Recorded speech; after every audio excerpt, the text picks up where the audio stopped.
நீங்க இன்னும் அவங்க வந்து உங்கள்ட்ட மன்னிப்பு கேட்பாங்க அப்படின்னு வெயிட் பண்றீங்களா?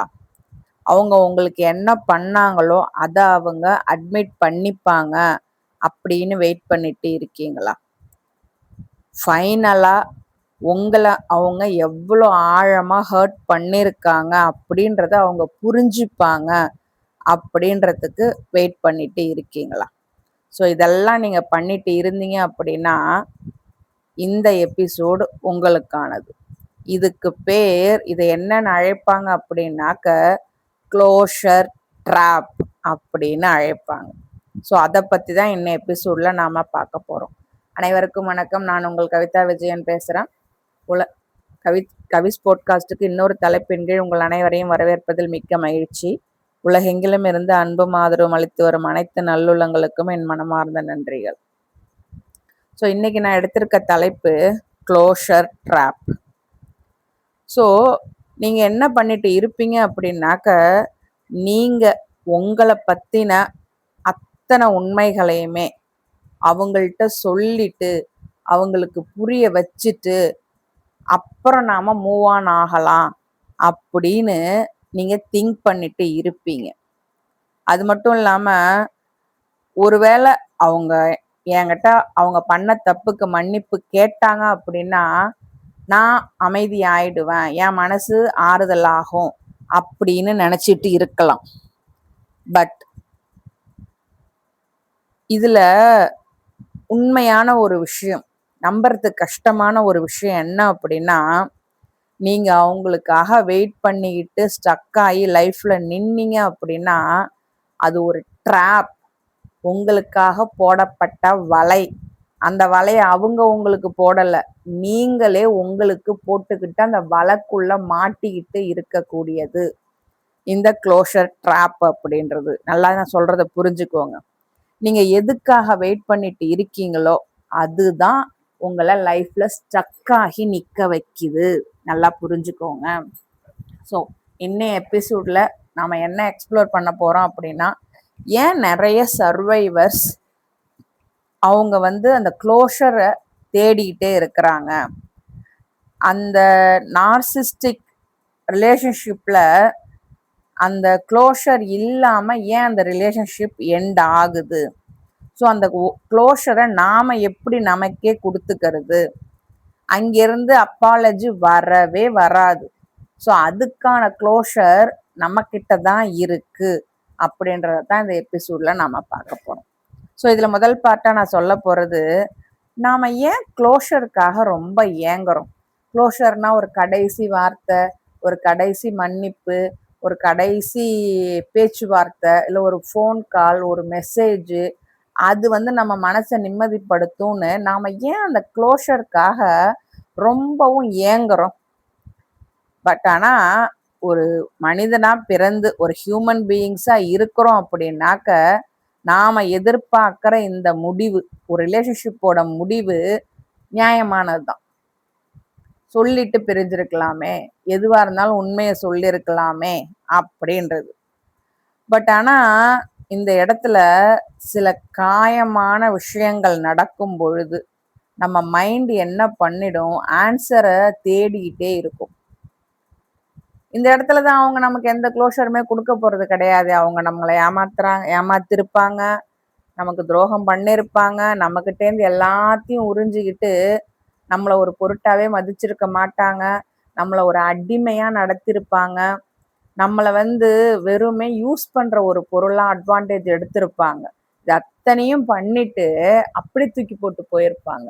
ஸோ இதனால நம்ம என்ன ஆகும், அவங்க நம்மளை உண்மையிலே தூக்கி போட்டு போயிட்டாங்களா, இல்லை ஏன் இப்படி பண்ணாங்க, அதுக்கான பதில் வேணும் அப்படின்ற மாதிரி நம்ம மைண்டு வந்து அந்த பதில்களுக்கு தேடிக்கிட்டே இருக்கும். ஏன் அவங்க என்கிட்ட போய் சொன்னாங்க, ஏன் அவங்க திடீர்னு மாறிட்டாங்க, ஏன் அவங்க என்ன அவங்க லவ் பண்ணவே இல்லையா, இதெல்லாம் உண்மையா பொய்யா. ஸோ இந்த கேள்விகள்லாம் நமக்கு வர்றது நார்மல் தான். ஆனால் நார்சிஸ்டிக் அபியூஸ் எப்பவும் உங்களுக்கு தெளிவான பதில்களை கொடுக்கவே கொடுக்காது. இந்த உண்மையை நீங்கள் ஒத்துக்கிறது கஷ்டம்தான், பட் ஆனால் ஒத்துக்கிட்டு தான் ஆகணும். வலிக்கும் தான், நான் இல்லைன்னுலாம் சொல்லலை, ஈஸியான விஷயம்லாம் நான் சொல்லலை. பட் அக்செப்ட் பண்ணுங்க. ஏன்னாக்க அவங்க அந்த கிளியர் ஆன்சரை கொடுக்கறதுக்கு பதிலா நமக்குள்ள குழப்பத்தை தான் விதைச்சிட்டு போவாங்க. மிக்ஸ்டு மெசேஜ் இருக்கு இல்லை அப்படின்னு சேர்ந்தாப்புல ஒரு மெசேஜ் தான் கொடுப்பாங்க. புரோக்கன் ப்ராமிசஸ், அவங்களுடைய வார்த்தைகள் எல்லாமே வார்த்தைகளாக மட்டும்தான் இருக்கும், செயல்களில் வராது. ஸோ எல்லாமே உடைக்கப்பட்ட ப்ராமிஸாக தான் இருக்கும். கான்ட்ராடிக்ஷன்ஸ், அவங்க என்ன பண்ணுறாங்க, நம்மளை எந்த இடத்துல வச்சிருக்கிறாங்க, அவங்க கொடுக்குற வார்த்தைகளை நம்புறதா இல்லை அவங்க செயல்களை நம்புறதா. அவங்க சொல்லுவாங்க, நான் திரும்ப வருவேன், பார்ப்பேன், உங்களை தேடி வருவேன், எங்கேயும் போகமாட்டேன், இது உறவு காட்சி அப்படின்லாம் சொல்லுவாங்க. பட் அதெல்லாம் நம்பிட்டு இருந்தீங்க அப்படின்னா கடைசி வரைக்கும் நீங்கள் நம்பிட்டே இருக்க வேண்டியது, அவங்க வரமாட்டாங்கன்ற அந்த உண்மையை நீங்கள் புரிஞ்சுக்கவே மாட்டீங்க. ஸோ என்ன ஆகுது இந்த இடத்துல, உங்கள் மைண்டு வந்து தேடிக்கிட்டே இருக்குது. ஏன்னா அது ஒரு விஷயத்தை நம்புது. எங்கேயோ ஒரு இடத்துல ஏதாச்சும் ஒரு ஆன்சர் நமக்கு கடைசியாக கிடைச்சிது அப்படின்னா நம்ம வழி கொஞ்சமாச்சும் மறையாதா அப்படின்ற அந்த ஏக்கத்தில் நம்ம மனசு அந்த க்ளோஷரை தேடுது. பட் ஆனால் சில நேரம் எந்த ஒரு பதில்களுமே நம்ம இதயத்துக்கு திருப்தியை கொடுக்கவே கொடுக்காது. நல்லா புரிஞ்சுக்கோங்க. அவங்க கிட்டேருந்து வர ஆன்சரோ இல்லை பதிலே வரல அப்படின்னாலும் நம்ம இதயத்துக்கு அது சாட்டிஸ்ஃபேக்ஷனாக இருக்கவே இருக்காது. புரிஞ்சுதுங்களா?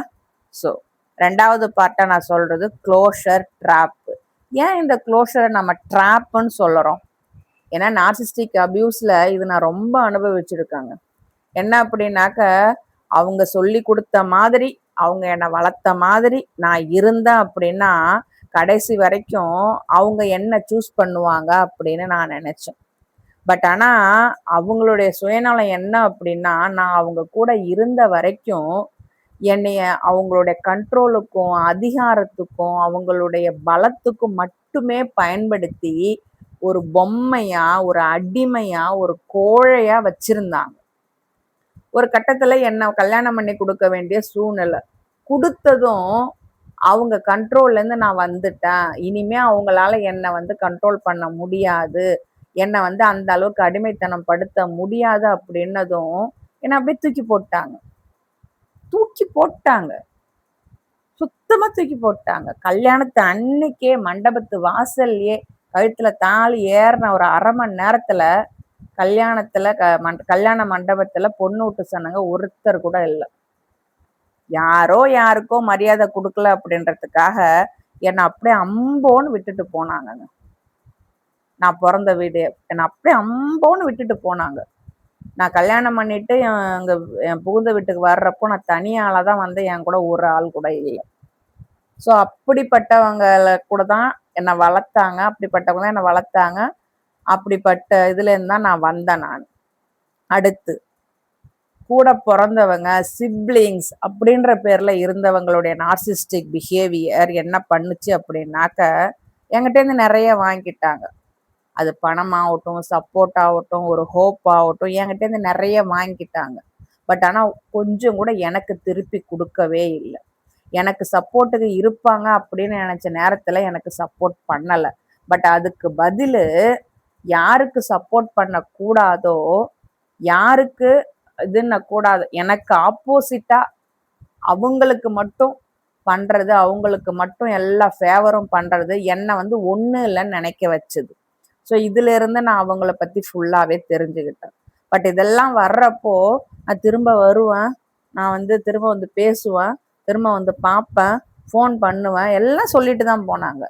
பட் ஆனால் எப்போ நான் முழிச்சுக்கிட்டேன்னு தெரிஞ்சிச்சோ அப்படியே அத்து விட்டாச்சு, முடிஞ்சு போச்சு, அதுவும் முடிஞ்சு போச்சு. அதே மாதிரி அடுத்து ஒரு ரிலேஷன்ஷிப், அதில் என்னை எந்த அளவுக்கு யூஸ் பண்ண முடியுமோ அந்த அளவுக்கு யூஸ் பண்ணிக்கிட்டாங்க. கொஞ்சம் நஞ்சம் கிடையாதுங்க, எந்த அளவுக்கு யூஸ் பண்ண முடியுமோ அந்த அளவுக்கு யூஸ் பண்ணிக்கிட்டாங்க. ஸோ நான் அதில் வந்து ரொம்பவும் இழந்தேன், என்னை வந்து ரொம்ப இழந்துட்டேன். ஒரு பைத்தியம் பிடிக்காத குறைக்கு நான் வந்துட்டேன் நான். பட் அப்பவும் நான் கடைசியாக இதெல்லாம் உண்மைன்னு தெரிஞ்சு நான் வெளியில் விலகி வர்றப்போ எனக்கு வந்த பதில், நான் உன்னை விட்டு போல, நீ தான் என்னை விட்டு போற. நான் இருக்கணும்னு தான் நினைக்கிறேன், நீ தான் என்னை விட்டு போற. நான் திரும்ப இங்க தான் வருவேன் அப்படின்னு உனக்கு தெரியும் அப்படின்ற மாதிரி சொல்லிட்டு போனாங்க. நான் ஆனா அந்த வார்த்தையை நான் நம்பியிருந்தேன் அப்படின்னா இன்னமும் நான் கஷ்டப்பட்டுட்டு இருப்பேன். ஏன்னா அவங்க வார்த்தைகளை நம்பக்கூடாது, செயலை பார்க்கணும்னு நினைச்சேன் நான். பட் எப்போ நான் செயலை கவனிக்க ஆரம்பிச்சேனோ அப்பவே புரிஞ்சு போச்சு அந்த ரிலேஷன்ஷிப் சரியில்லை, அன்ஹெல்தி அப்படின்னு தெரிஞ்சு போச்சு. ஸோ இது மாதிரி ஒரு காலகட்டத்திலையும் ஒரு நார்சிஸ்டிக்டேருந்து நான் வெளியில வர்றப்போ எனக்கு அவங்க கொடுத்த பதில் சுகர் கோட்டட் வேர்ட்ஸ் கொடுத்தாங்க. பட் அந்த வார்த்தைகளை நான் நம்பவே இல்லை. அதை நம்பாம இவங்களை தூக்கி போடணும், தூக்கி போட்டாதான் நான் நிம்மதியா இருப்பேன் அப்படின்னு தூக்கி போட்ட காரணத்தினால தான் நான் அந்த ட்ராப்ல இருந்து வெளியில வந்தேன். பட் ஆனா இப்போ நிறைய சர்வைவர்ஸ் அவங்களுக்கே தெரியாம அவங்க யாரை ஹர்ட் பண்ணாங்களோ, அந்த சர்வைவர்ஸை யாரு ஹர்ட் பண்ணாங்களோ அவங்கத்தான் என்னோட ஹீலிங்கை டிசைட் பண்ற பவர் அவங்கள்ட்ட தான் இருக்கு அப்படின்னு நம்பிக்கிட்டு இருக்காங்க. நான் சொல்றது புரியுதுங்களா? ஸோ அந்த நார்சிஸ்டிக் பர்சன் ஒரு சாரி கேட்கணும், இல்லை ஆமா நான் உனக்கு அது பண்ணிட்டேன் அப்படின்னு ஒத்துக்கணும், இல்லை நான் ஐயோ நான் உன்னை இவ்வளோ கஷ்டப்படுத்திட்டேனே அப்படின்னு நம்ம வழியா அவங்க அக்னாலேஜ் பண்ணணும் அப்படின்னு நினைச்சுக்கிட்டு இருக்க இருக்க இருக்க இருக்க நம்ம ஹீலிங்கோடைய டெசிஷன் அவங்க கிட்ட தான் இருக்குது. அவங்க இதெல்லாம் பண்ணாதான் நம்ம ஹீலிங் ஸ்டார்ட் ஆகும் அப்படின்னு தெரியாதனமா நம்பிக்கிட்டு அவங்களுடைய பவர் அவங்கள்ட்ட கொடுத்துட்டு வெயிட் பண்ணிட்டு இருக்கிறாங்க. அவங்க என்ன நினைக்கிறாங்க, ஒருவேளை அவங்க அப்பாலஜிஸ் நம்மகிட்ட மன்னிப்பு கேட்டாங்கன்னா நம்மளால மூவ் ஆன் பண்ண முடியும். அவங்க என்ன தப்பு பண்ணாங்களோ அதை ஒத்துக்கிட்டாங்க அப்படின்னாக்க என்னால ஹீல் ஆக முடியும். ஸோ அவங்க ஏன் அந்த மாதிரி பண்ணாங்க அப்படின்னு ஒரு எக்ஸ்பிளனேஷன் கொடுத்தாங்க அப்படின்னாக்க நான் கொஞ்சம் மன ஆறுதல் அடைவேன். இப்படிலாம் நீங்க நினைச்சுக்கிட்டு இருந்தீங்க அப்படின்னா இதுதான் க்ளோஷர் ட்ராப். இந்த ட்ராப்ல தான் நீங்க மாட்டிட்டு இருக்கீங்க. ஏன்னா உங்களுடைய அமைதி, உங்களுடைய ஹீலிங், உங்களுடைய சந்தோஷம் எல்லாமே யார் ஒருத்தர் உங்களை ஹர்ட் பண்ணாங்களோ, யார் ஒருத்தர் உங்களுக்கு விருப்பப்பட்டு எதுவும் செய்யலையோ, செய்ய முடியாதோ, உங்களுக்கு நேர்மையா இல்லாத, பொறுப்பெடுத்துக்காத, உங்க மேல எம்பத்தி காட்டாத ஒருத்தரை நம்பித்தான் உங்களுடைய அமைதி இருக்கு அப்படின்னு நீங்க நினைச்சுக்கிட்டு இருந்தீங்க அப்படின்னா இது ட்ராப் இல்லாம வேற என்னங்க? ஸோ நார்சிஸ்டிக் பீப்புள் பொறுப்பு எடுத்துக்கிறதுக்கு வரவே மாட்டாங்க. ஏன்னா அவங்களுக்கு என்ன பண்ணுவாங்க அப்படின்னா அவங்க பண்றதெல்லாம் சரி அப்படின்ற நினப்புல தான் அவங்க எல்லாமே பண்ணுவாங்களே ஒழிய, அதனால அவங்க பண்ணதால நம்ம எவ்வளவு பாதிக்கப்பட்டோம், அந்த பாதிப்புக்கு அந்த பொறுப்பெடுத்துக்கிற தன்மை அவங்கள்ட்ட கிடையவே கிடையாது. புரியுதுங்களா? பட் ஆனா நம்மளை நாம சரி பண்ற பொறுப்பு நம்ம கிட்ட இருக்குது. ஸோ நம்மளுடைய ரெஸ்பான்சிபிலிட்டியை நாம அவாய்ட் பண்ணக்கூடாது. நம்மளுடைய கதையை நாம தான் மாத்தி எழுதணும். நாம இதுல சில பேர் என்ன பண்ணுவாங்க அப்படின்னாக்க அந்த பொறுப்பை அவாய்ட் பண்ணிடுவாங்க. நம்மளுடைய ஹிஸ்டரிய மற்றவங்க கையில கொடுத்து எழுத வச்சிருவாங்க, இல்ல மற்றவங்களை குறை சொல்லிட்டு இருப்பாங்க.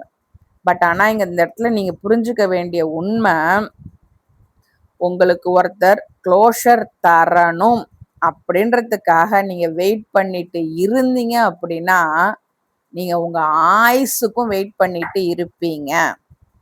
நல்லா புரிஞ்சுக்கோங்க. ஒருத்தர்கிட்ட நீங்க க்ளோஷர் வாங்கணும், ஒரு ஃபைனல் ஆன்சர் வாங்கணும் அப்படின்னு நீங்க வெயிட் பண்ணிட்டு இருந்தீங்க அப்படின்னா உங்க ஆயுசுக்கும் நீங்க வெயிட் பண்ணிட்டு இருக்கணும். அதனால உங்க அமைதியை ப்ரொடெக்ட் பண்ணாத ஒருத்தரை உங்களை கண்ட்ரோல் பண்றதுக்கு அனுமதிக்காதீங்க. அது அந்த ரிலேஷன்ஷிப் முடிஞ்சு போனாலும் பரவாயில்ல, எங்கிருந்தோ ஒரு உணர்வால ஒரு எண்ணத்தால அந்த நார்சிஸ்டிக் பீப்புள் உங்கள்கிட்ட க்ளோஷர் தரணும் அப்படின்னு நீங்க வெயிட் பண்ணிட்டு இருக்கிறது உங்களுடைய அமைதிய அவங்க வந்து கண்டிப்பா விரும்ப மாட்டாங்க. அவங்க ரெஃப்யூஸ் தான் பண்ணுவாங்க. அப்படிப்பட்ட மனிதர்களுடைய கண்ட்ரோல்ல நீங்க இன்னும் கண்டினியூ ஆகாதீங்க. அந்த ரிலேஷன்ஷிப்பை முறிச்சு விட்டுருங்க. அவங்க இனிமே உங்களுக்கான முடிவுகளை எடுக்கக்கூடிய பவரை அவங்கள்ட்ட கொடுத்துறாதீங்க. புரியுதுங்களா? க்ளோஷர் ஏன் நான் ட்ராப்னு சொல்றேன்னு தெரியுதுங்களா? அடுத்து 3வது பார்ட்டா சொல்றது, நீங்க எதிர்பார்க்கிற அந்த மன்னிப்பு உங்க வாழ்க்கையில கிடைக்கவே கிடைக்காதுங்க.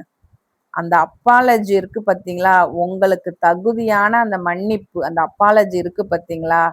வரவே வராது. இந்த உண்மை ஒத்துக்கிறது கஷ்டம்தான். பட் வேற வழி இல்ல. ஒத்துக்கிட்டு தான் ஆகணும். இதுதான் ரொம்ப ஹார்டஸ்ட் ட்ரூத் நீங்க அக்செப்ட் பண்ணிக்கிறதுக்கு. ஸோ அந்த அப்பாலஜி உங்களுக்கு வேணுங்கிற அந்த அப்பாலஜி நடக்கவே நடக்காது.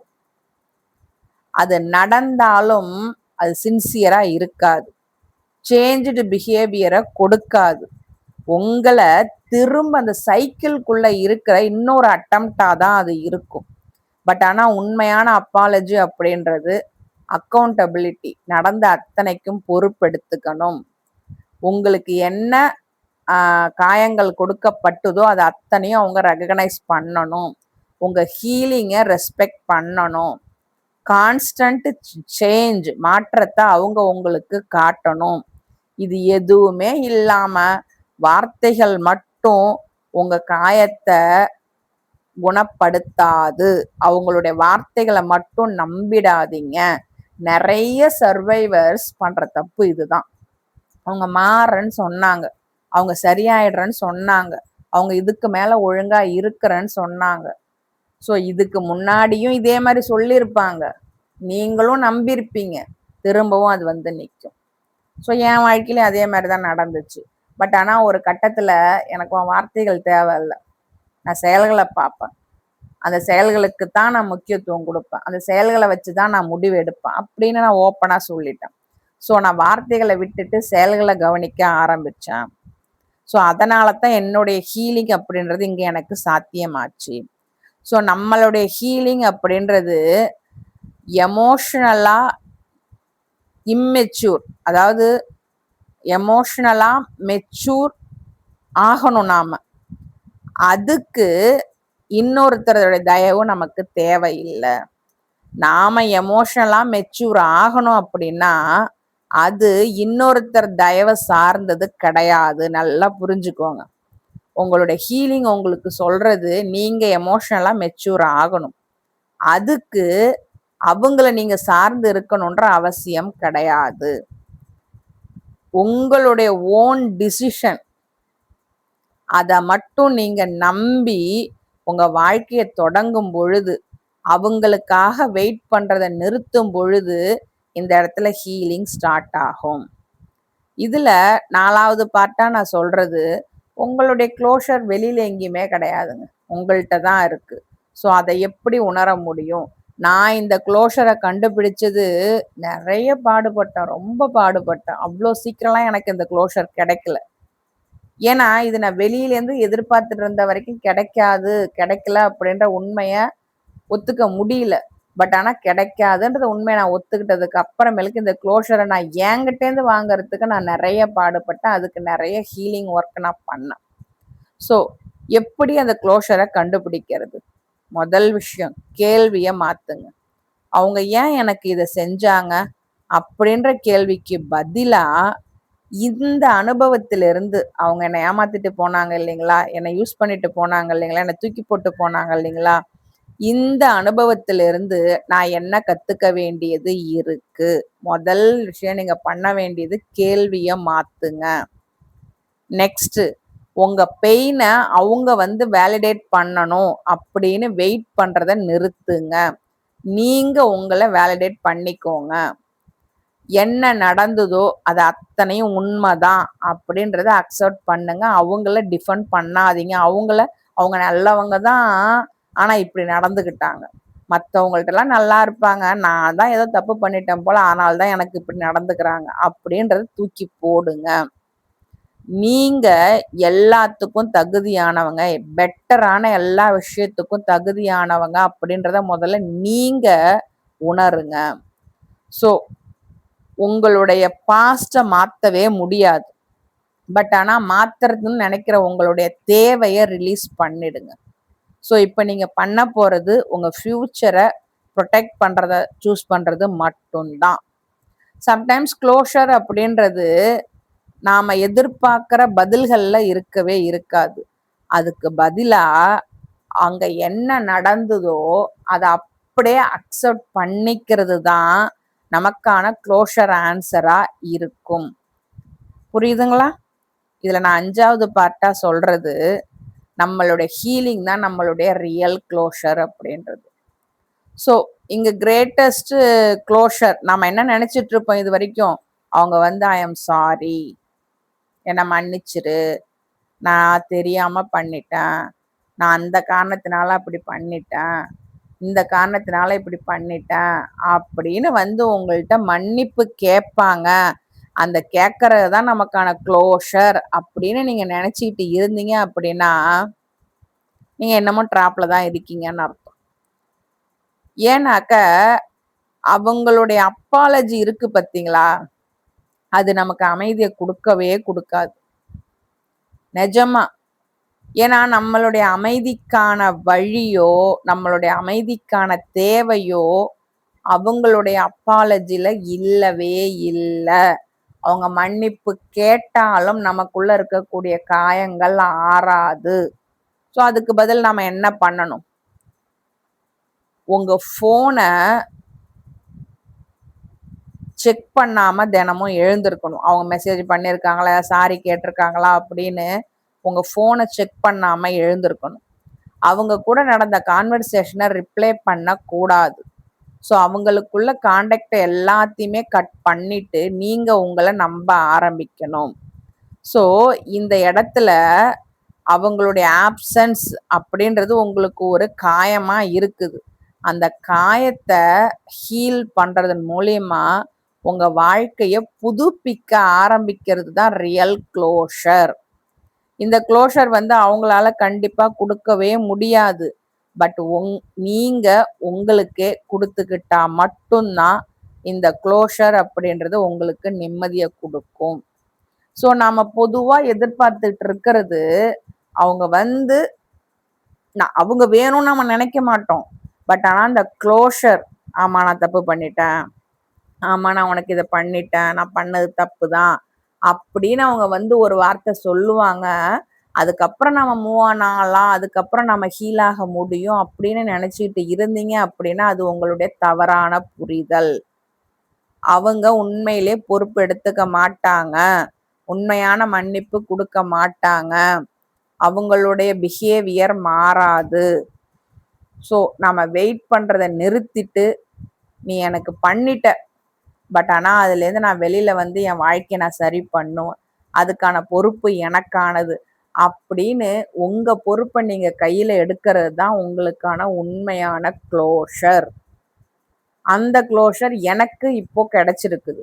என்னை யாரெல்லாம் ஹர்ட் பண்ணாங்களோ, நம்பிக்கை துரோகம் பண்ணாங்களோ, என்னைய வந்து அட்வான்டேஜ் எடுத்துக்கிட்டாங்க, என்னைய மட்டமாக நினச்சாங்க, என்னைய வந்து யூஸ் பண்ணிக்கலான்னு நினச்ச எல்லாரையுமே நான் தூக்கி போட்டேன். அவங்கள்ட்டேருந்து க்ளோஷர் எதிர்பார்த்தது ஒரு காலம்.